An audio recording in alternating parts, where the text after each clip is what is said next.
Ciao e bentornato. Oggi voglio parlarti della formaldeide. Ultimamente, facendo una ricerca su questa sostanza chimica che ormai sembra sulla bocca di tutti, ovviamente relativamente al fatto che da gennaio 2016 è stata classificata come cancerogena, mi sono imbattuto in una ricerca fatta dalla NASA, dove poi hanno fatto anche una guida molto interessante per quanto riguarda l'abbattimento della formaldeide attraverso le piante, l'utilizzo di piante che conosciamo e che possono essere anche utilizzate nell'ambiente, nell'habitat quotidiano, quindi nelle nostre case.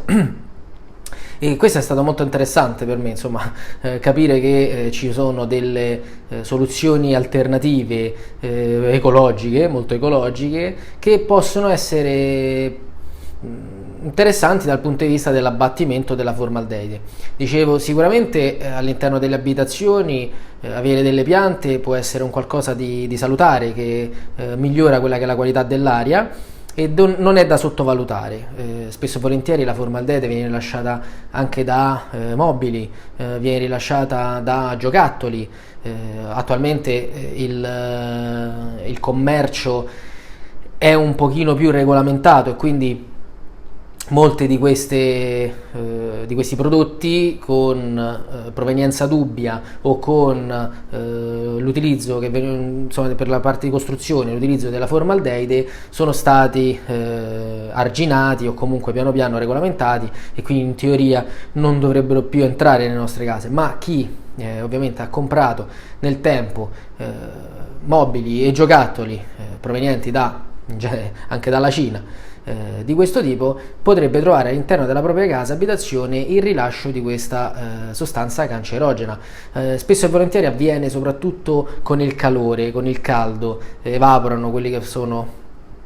i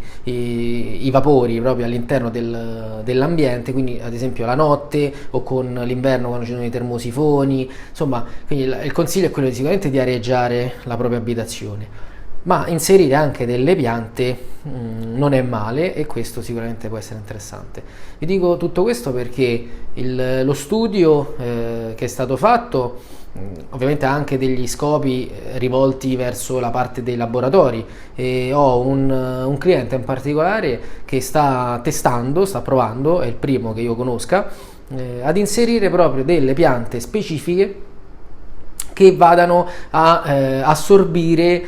quella che è la formaldeide all'interno di questi laboratori, che in questo caso sono di anatomia patologica, anatomia e istologia patologica, dove i tecnici di laboratorio lavorano con le loro cappe chimiche e utilizzano appunto la formaldeide quotidianamente e anche con dei quantitativi tali che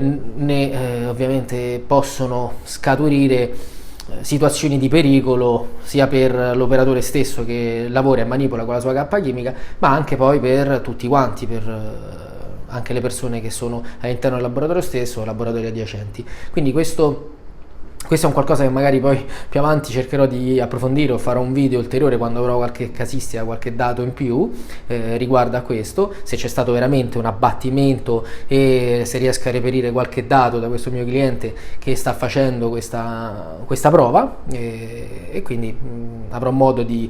argomentarlo e darvi qualche notizia in più. Intanto andatevi a guardare, a cercare la guida della NASA, che sicuramente è interessante, dove vengono elencate tutte quante le piante che abbattono non solo la formaldeide ma abbattono anche altre sostanze come lo xilolo, solventi in generale, insomma